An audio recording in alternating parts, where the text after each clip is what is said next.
My personal bias? Well, I was raised on too much sugar, refined carbohydrate and polyunsaturated oils. I was a fat kid. I had a tumour at the base of my brain 17 years ago and required surgery, radiotherapy and chemotherapy.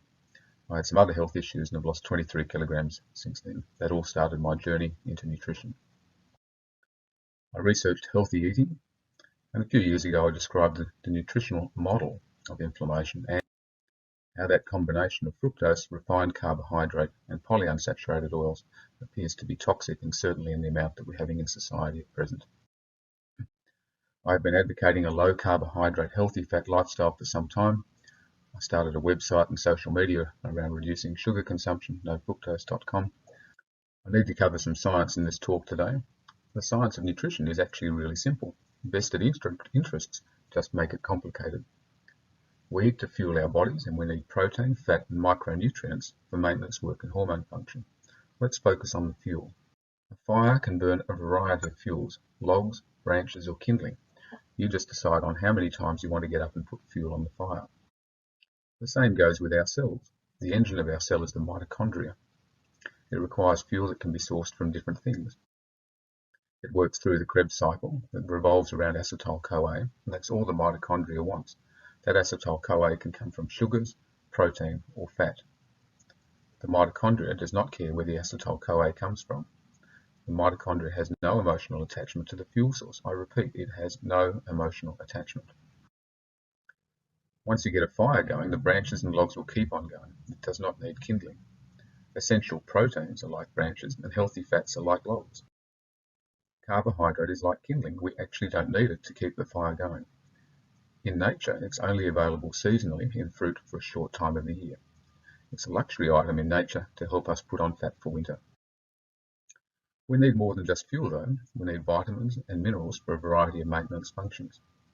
We actually don't need the carbs. There is no biochemical pathway that requires ingested carbohydrate, whether or not it is glucose or fructose. The brain is not dependent on you eating 130 grams of glucose a day. That is a myth. I'm not recommending no carbohydrate, I'm just looking at the biochemistry. Carbohydrate is a luxury item. From a cellular level, we need protein, fat, vitamins and minerals. The carbs are along for the ride. It's a balancing act. Real food is a combination of the three, protein, fat and carbohydrate. Juggling two is easy, but once you put in the carbohydrate, it's a bit trickier, but it can be done. What happens when we add in the polyunsaturated oils that have come into our lives in a staggering amount over the last 100 years? Soy oils, vegetable oils, margarine and the seed oils. They are in virtually all processed food. They are, unfortunately, unstable chemically. And the consumption of them in excess is as dangerous as nuclear waste. It just builds up over time. The reality, however, is our food guidelines are anything but balanced. Processed carbohydrate from cereals, grains and sugar have become the major fuel source. Healthy saturated fats have been demonized for decades, and cheap polyunsaturated seed oils have been thrown at us, and is a disaster for most people. So that's my simplification of nutritional science. What happens if you decide to talk about it? You get into trouble. There are a lot of people that have their careers based on the food guidelines, and there are those that stand to profit from the guidelines staying exactly as they are. Professor Tim Noakes is speaking after me today. What do we have in common? Well, we've both been reported by dietitians to our respective medical boards for encouraging people to eat real food. We both recommend reducing sugar. We both recommend reducing refined carbohydrate in our diet. We both recommend increasing healthy fats, and in particular, red meat. Who could possibly take offence to those ideas? Well, there's the sugar industry, the grain and cereal industry. The processed food industry certainly isn't going to like our message of fresh food. Anybody with a belief that animal fat is bad, and I wonder which groups they are. We've got the vegetarians, the vegans, the animal activists, or those with an ideology that meat causes disease and cancer. This is turning out to be the problem group. I originally thought I was upsetting the industries I was encouraging people to avoid, but it's not about reducing something. It's turned out to be about increasing the meat that is upsetting those with a belief. Retired Professor Mark Walquist was the expert witness advising the Medical Board of Tasmania. I am just an orthopaedic surgeon working in a rural community on the other side of the world. Why did the highest profile nutrition expert in Australia and Southeast Asia, and one of the most recognised in the world, become involved in my case? When questioned, even the medical board did not know where he appeared from. He just appeared. Walquist promotes vegetarianism. His textbook is a recommended one for many nutrition courses and by the Sanitarium Processed Food Company. He is associated with Sanitarium Health and Wellbeing, which is a cereal food company. He continues a close relationship with the Dietitians Association of Australia, which is entrenched with the food industry. None of this was declared as a conflict of interest in my investigation. He is widely published. He even has 112 articles published in his own journal that he is the editor of. Walquist manages to write his own articles, reference his own articles, and then publishes such in his own journal. He does not declare any conflict of interest. Walquist's wife is a senior dietitian at the School of Public Health Defence in Taiwan. She co-edits the Asia Pacific Journal of Clinical Nutrition with her husband.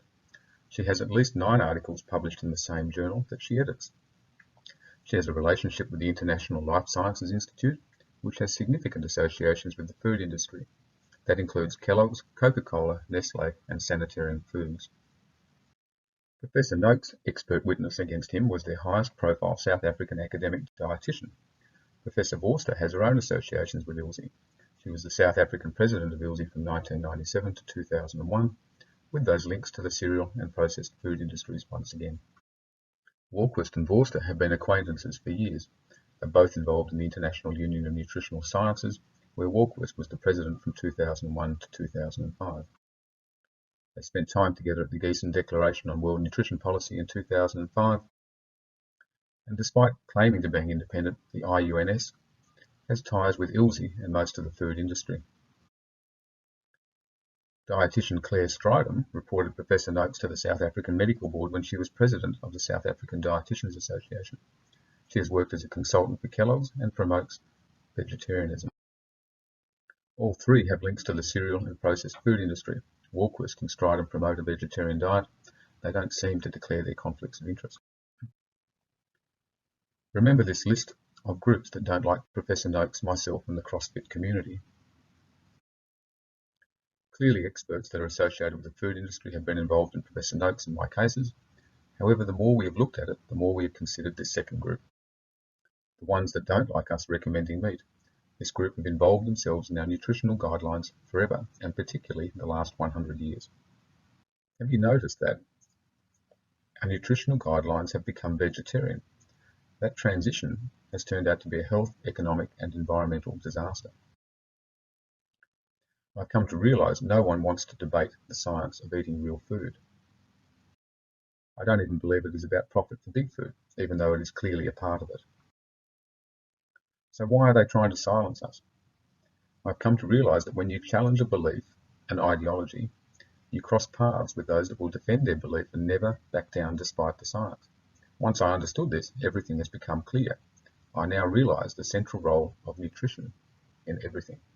All you need to do is then control the message and control the education, and then control the media. You need to use print, radio, television, and the internet. You can even publish articles in your own journals. Myths then become beliefs. If you keep the propaganda going, then it becomes an ideology. Throw in financial gain and we have a major conflict of interest that influences policy right to the top. Any politician will understand the implications of food policy on employment and economics. Generational education means many don't even realise that they are biased. Bias ends up determining what we buy, it determines how we eat and live, and bias determines how we react. Have any of you experienced the reactions of vegans and animal activists when you mention the benefits of meat for our health? How much have they also been conned? And that declaration of interest is my issue. And in nutrition, most people are not declaring their conflict, and particularly when it comes to belief and ideology. In the 1940s, nearly half was meat and dairy. The belief that we must have cereal has been there since the beginning. Nobody has dared to question the non-essential grains. Whole grains are the sacred cow of nutrition, and it makes you wonder how they got there in the first place. The 1950s still had dairy and meat. By 1958, cereals were becoming a bit more obvious. In 1979, meat started drifting down the page, and bread and cereal started climbing up. 1992 gave us the food pyramid that many of us grew up with. It reflected the demonization of saturated fat products from meat and dairy. There was an explosion of cereal and grain products with a recommendation of 6 to 11 servings per day. That pyramid was heavily influenced by the American agricultural sector and the American Dietitians Association. Remember that year 1992. Something happened in 1988, and I will come back to that. Here's our current Australian guideline. It's similar around the world. Real meat and full-fat dairy are barely there. You almost need a search and rescue party to find them. The cereal and grain section is massive. Fake meat, fake dairy, fake oils and processed food are shotgunned in all over the place. Tofu, soy milk and low fat are in. All sorts of protein alternatives that I never heard of as a child have found their way here. Canned and processed product is now called healthy. We have a whole section saying it's okay to have junk food. #fail. Real food has actually gone on holiday. The USA now cannot even bring itself to mention the word meat. The propaganda starts looking more and more vegetarian with each decade. Where has it all come from? Well, the food industry, the vegetarians, or both. Over the last 45 years, our cereal and grain consumption has gone up. Our protein intake has gone up due to nuts, peanuts and poultry, but our red meat intake has decreased significantly, as we've been advised. We've increased our intake of fruit and vegetables and decreased dairy consumption, as we've been advised. In the developing world, we have convinced them to increase cereal consumption and have little meat and virtually no dairy. Could it possibly be that the advice we've been given and following is a total health, economic and environmental disaster? That advice might have been well-intentioned, but is unfortunately just wrong. It made me look to see where our dietary guidelines have come from. Remember the 1992 food pyramid? The exclusion of meat as a necessary food was finally achieved within the American Dietetic Association in 1988. Would you be surprised to see that 8 of the 9 on that advisory group were vegetarian? The only one that was not vegetarian has been on the North American Board of Trustees for ILSI, which has strong associations with the processed food industry. Ellen G. White was one of the founding leaders, and her writings are seen as their gospel. Ellen G. White's values and those of the Seventh-day Adventist Church are not unreasonable at first glance. There are the temperance concepts of abstinence of tobacco and alcohol. They encourage exercise and involving community. Their nutrition values, however, have not quite turned out as planned. Because they did not come from science, they actually came from the visions of Ellen G. White. Ellen G. White had some strange ideas about meat, and particularly red meat, which has now had worldwide repercussions. Her writings describe that eating meat causes violence. The term meat gives you cancer stems from her visions. She started talking about cancer in 1864, and we are still hearing that message even though it's never been proven.